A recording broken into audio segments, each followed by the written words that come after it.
And now, of course, we have to kick the financial tin a little further down the road. Why? It's a big week. Finance Minister Enoch Godongwana facing some big hurdles when he is set to deliver the mid-term budget on Wednesday. The first, of course, which you can still see top right-hand of your screen, is the Eskom issue and the electricity crisis. Others, including all of our living costs going up every single month, the basic income grant, and also stimulating growth. There isn't a very good forecast as far as jobs growth and economic growth in the next year. Let's get the thoughts from the Bureau for Economic Research and the University of Stellenbosch, their chief economist, Hugo Pienaar, joining us this morning. Hugo, good to have you back on ENCA. I appreciate the time. So of all the things that you would like to hear from the finance minister in the coming few days, what would it be? Would it be SARS? Would it be the tax base? Would it be the basic income grant? Would it be the wage bill? Or would it be Eskom? Where do we unpick this spaghetti?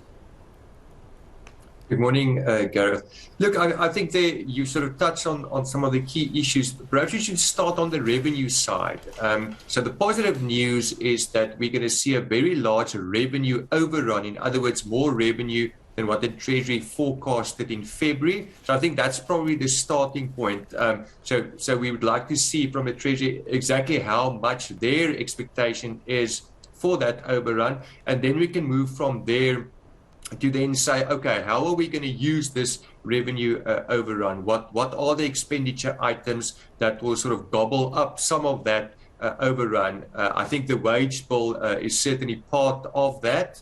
Reports this morning again that the public sector unions are set for a strike. But in this fiscal statement on Wednesday, the Treasury will need to pencil in some number for that, some revised number relative to February. So that will be important to see. And then surely, or as you said, Eskom is very much top of mind. So will we now see this large debt transfer from Treasury to the sovereign balance sheet? So I think those are some of the key issues. And it's going to be a big issue as well, even when we analyse this afterwards, Hugo, that we can't always rely on SARS, of course, the revenue service, to try and buffer the economy, try and buffer the GDP. In the end, we also have to see some positive growth economically. And right now, the numbers I'm seeing, we're not exactly in for an early Christmas going into 2023. Numbers are barely above 1%. What's your expectation?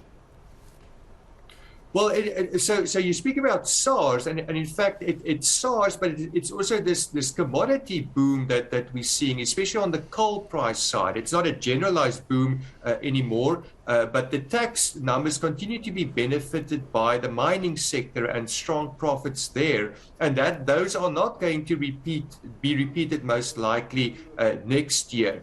So it comes back to your point then that it's so crucial that we get reforms going, that we get the non-mining sector economy performing better.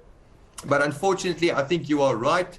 Over the next 12 months or so, given the weakness we're seeing in the global economy, given the persistent load shedding, I think you are right that we are set for growth to slow down over the next 12 months. So that does suggest that the tax revenue numbers will also look less positive going forward than we've seen the last 2 years or so. Yeah, the debt servicing burden going to be a big issue as well as we try and pay back all the money that's been lent from various global agencies, especially off the back of COVID-19. Do you think we're still dealing economically, Hugo, with a COVID-19 relief grant hangover?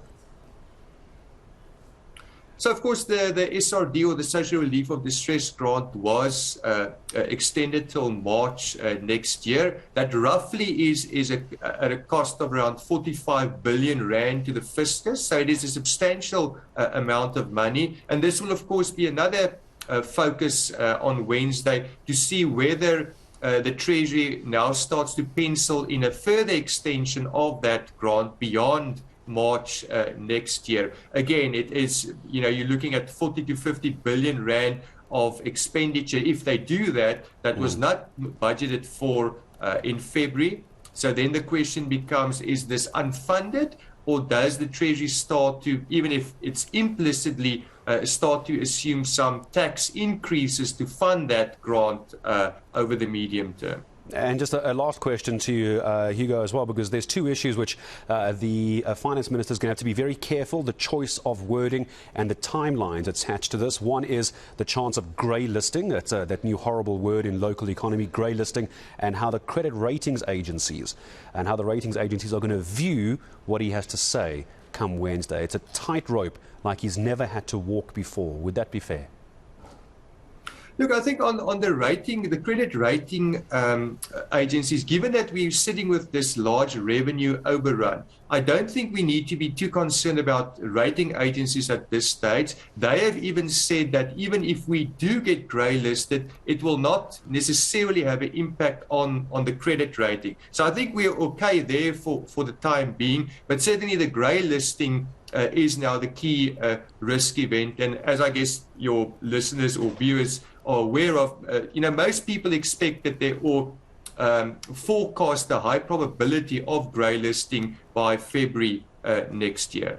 It's always good to speak to you. I always appreciate you breaking it down for someone like me to understand. Chief Economist at the Bureau for Economic Research and the University of Stellenbosch, Hugo Pienaar, joining us. I'm sure we're going to hear from Hugo and other analysts after Wednesday as well, when we find out what the budget book looks like. How do we balance the books for a country? Well, we'll find out with the finance minister.